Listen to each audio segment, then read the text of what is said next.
Las variedades de marihuana más importantes, más conocidas, o llamémosle originales, para no hablar de todas las modificaciones genéticas que ha recibido, son tres. Una es la cannabis sativa. Como ustedes pueden ver, hay diferencias morfológicas en las hojas, en los tallos, en el tamaño, en la altura. La cannabis sativa es originaria de Asia y después se comenzó a cultivar en América y África. Es la que se utiliza como principio psicoactivo, es euforizante, energizante, potenciador de la creatividad, como lo dicen los que lo consumen. Y como ven, en su composición tiene alto contenido en el principio psicoactivo y bajo contenido en el principio farmacológico. Una segunda variedad es la llamada índica, que esta era la más utilizada originariamente. Fíjese, de origen Pakistán, la India, efecto sedante y relajante, bajo contenido en tetrahidrocannabinol y un mayor contenido en cannabidiol. Y ahí surgían las propiedades también de su uso farmacológico en su momento, en la historia. Y hay una tercera variedad, la ruedaris, que crece fundamentalmente en la zona de la Siberia, no es psicoactiva, no tiene propiedades farmacológicas, pero fíjense, como es una planta que crece en la zona de la Siberia, es un lugar donde las condiciones climáticas son extremas en cuanto al frío y en cuanto a las horas de luz disponibles, cosas elementales para el crecimiento y desarrollo de una planta. Entonces, esta especie se la ha utilizado para combinarla con esta especie y generar injertos de manera tal que esta planta sea resistente a condiciones extremas climáticas y que aún crezca y florezca pese a las pocas horas de luz. GW Farmacéutica, una empresa británica que también está en Estados Unidos y que desde hace 10 años esta empresa está trabajando sola y exclusivamente en los usos terapéuticos de los diferentes componentes o de algunos de los componentes que tiene la planta de cannabis. Pero fíjense cuáles son las diferencias entre uno y otro. El Epidolex consiste en purificar desde la planta el CBD solamente, con un 96-99% de pureza. Entonces tenemos un único compuesto presente en este producto. Mientras que el Charlotte tiene una cantidad variable de cannabidiol, hay THC, pese a estar en bajas cantidades. Y fíjense, la FDA, que es la Administración Americana para Alimentos y Medicamentos, requiere que los tratamientos llamados compasivos en su momento tengan los mismos criterios que lo que un fármaco en investigación necesita, como pureza, contenido uniforme y adhesión a los buenos procesos de manufactura, para asegurar lo que terminamos ofreciéndole a los pacientes, la calidad de lo que estamos ofreciendo. Y ahí que surge también el tema del cannabis artesanal. ¿Qué inconvenientes tenemos con el aceite que sabemos que hoy se está comercializando por diferentes lugares en nuestro país de forma obviamente ilegal? Brindan una dificultad para identificar el tipo de cultivo. No se sabe qué variedad ni qué tipo de marihuana es la que se está cultivando, de la cual se está extrayendo estos principios. Imposible de determinar técnicamente cuál es el método que se está utilizando para obtener estos principios activos. Tampoco se brinda a nadie la composición precisa, lo cual genera un inconveniente de qué dosis estamos proporcionando a nuestros pacientes. Y aparte no se asegura la ausencia de contaminantes, como metales pesados, plaguicidas y otras variables aleatorias que pueden inclusive empeorar la situación de un paciente con un cuadro de epilepsia. Y obviamente esto atenta a cualquier intento terapéutico que pueda considerarse eficaz y seguro. Bueno, entonces, retomando lo que dejó Carlos, hay dos palabras claves en todo este camino. Y creo que esas palabras claves son eficacia y seguridad, y sobre todo si estamos tratando de hablar de un fármaco. Tratemos de dejar de lado esas preparaciones artesanales y pensemos en la marihuana como un potencial generador de sustancias que pueden utilizarse para fármacos. Entonces ahí hay que empezar a trabajar. Por ejemplo, ¿cuál sería la vía de administración más adecuada? ¿Qué dosis? Y esa es una muy buena pregunta. ¿Qué tiempo? ¿Qué duración de tratamiento se puede utilizar? ¿Y qué efectos secundarios puede llegar a generar este uso cuando todavía no se han logrado la cantidad de años suficientes para controlar un grupo de personas que han sido tratadas de una manera adecuada? Entonces, la idea es, lo resalté como para hacerlo más rápido, maximizar los efectos beneficiosos si es que los tiene, pero sobre todo estudiar cuáles pueden ser esas reacciones indeseables, que sobre todo, pensando en todo lo que Carlos nos presentó, pueden ser muchas. Si la formulación es la adecuada, por un lado, y además si la preparación no es la adecuada, como a veces sucede en estas mezclas artesanales. Este salió en mayo de 2017, donde se llega a fase 3 para el síndrome de Dravet.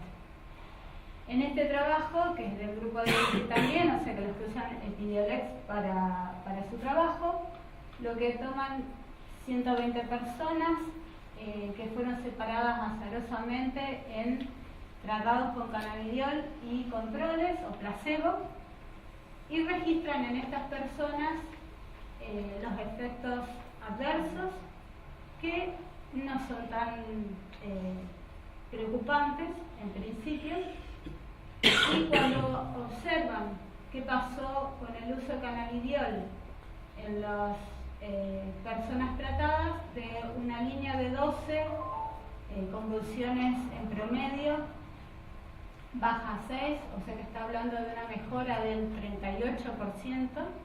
En el grupo placebo, de 14,9 baja a 14,1. Entonces, hay una clara diferencia significativa, en este caso, entre ambos grupos, cuando solo es un síndrome, cuando está controlado y cuando recién estamos empezando. Esto hay que ver qué es lo que pasa a largo plazo todavía, pero hay una ventana de posibilidad de ser utilizado para este síndrome.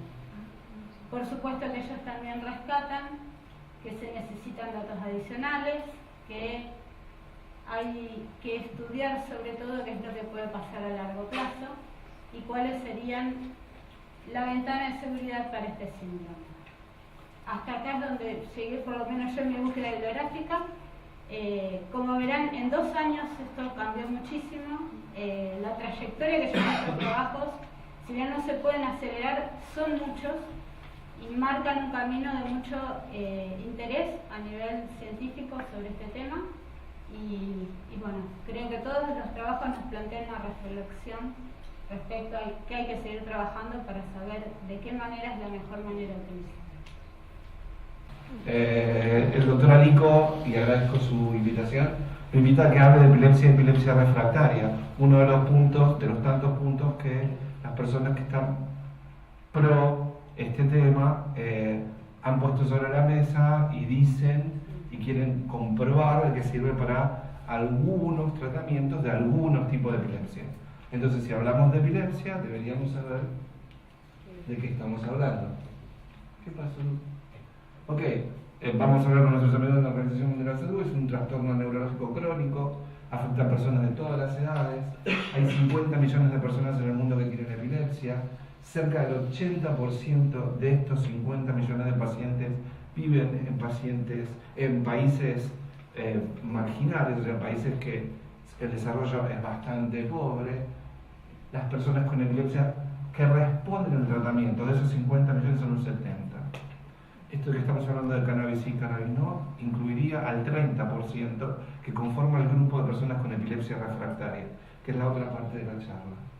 Alrededor de las 3/4 partes de esas personas, vuelvo a decir, viven en países de recursos muy bajos y muchos no reciben siquiera el tratamiento.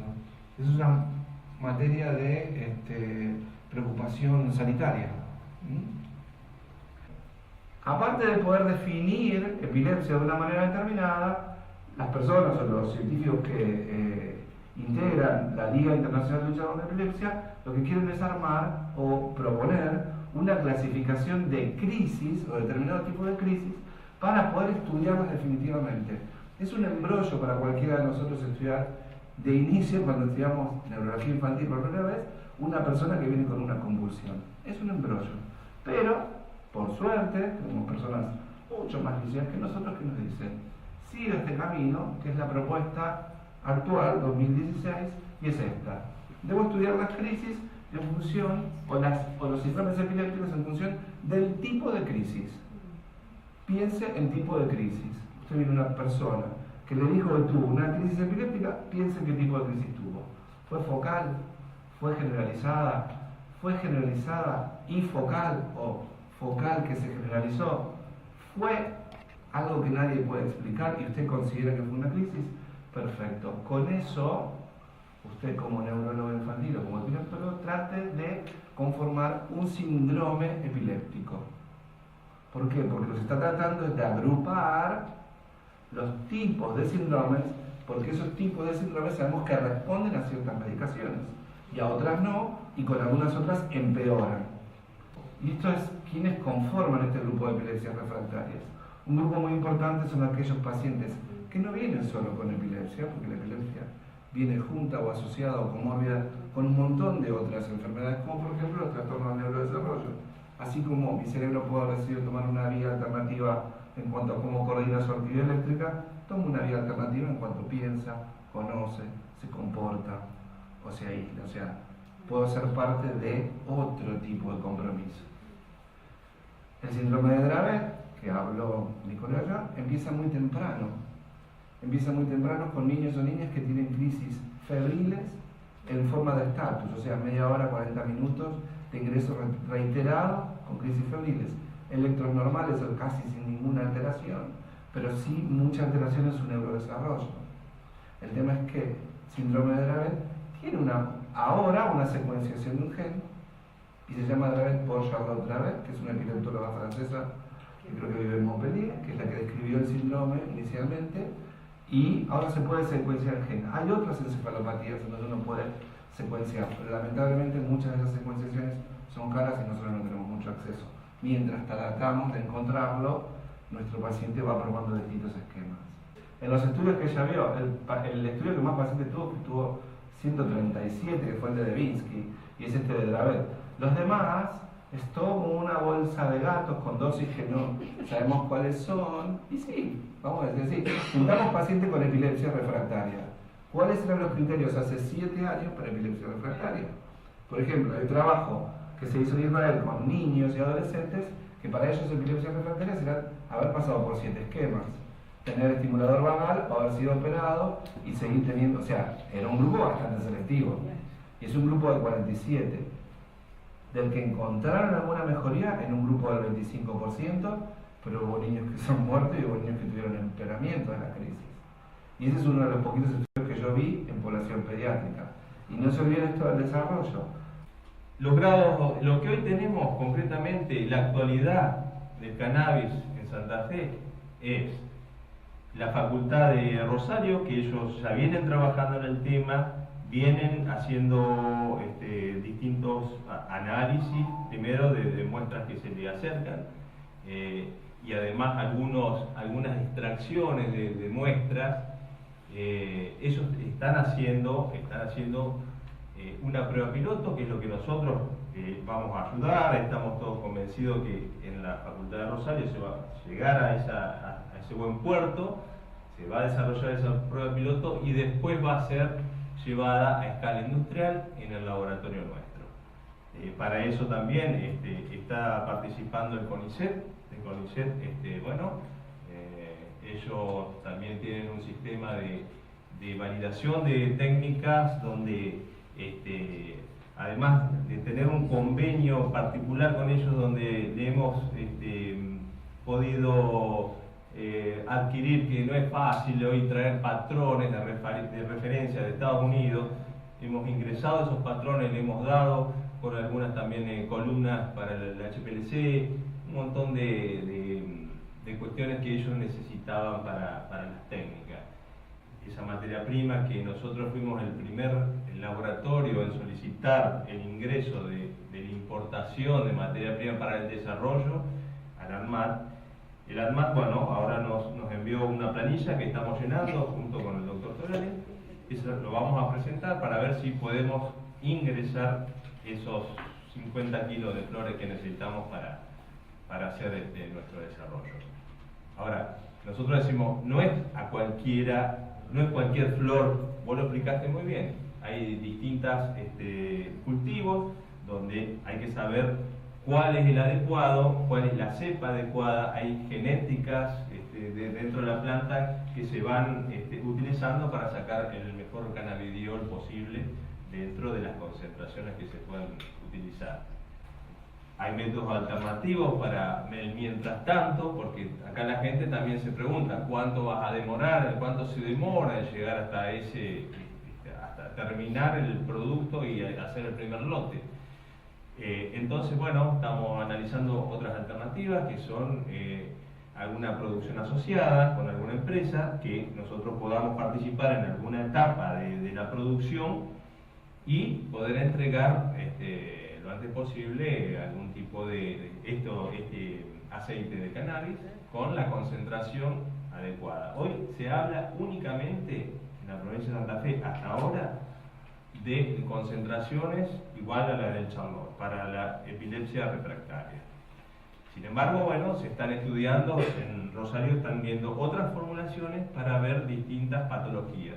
Me parece que es un tema que todavía queda mucho por charlar, es un tema que justamente los médicos también se tienen que poner de acuerdo, porque de qué sirve también avanzar en el tema y que después que no se recete. Creemos que lo que salió como una ley provincial tuvo cierto grado de apresuramiento en ciertas definiciones, y lo que se ha tratado de hacer, que es el proceso que voy a explicar ahora, desde el Ministerio de Salud como área ejecutiva ante una propuesta del legislativo, es dar un poco de razonabilidad y responsabilidad en cada una de las cosas que se han definido en la reglamentación.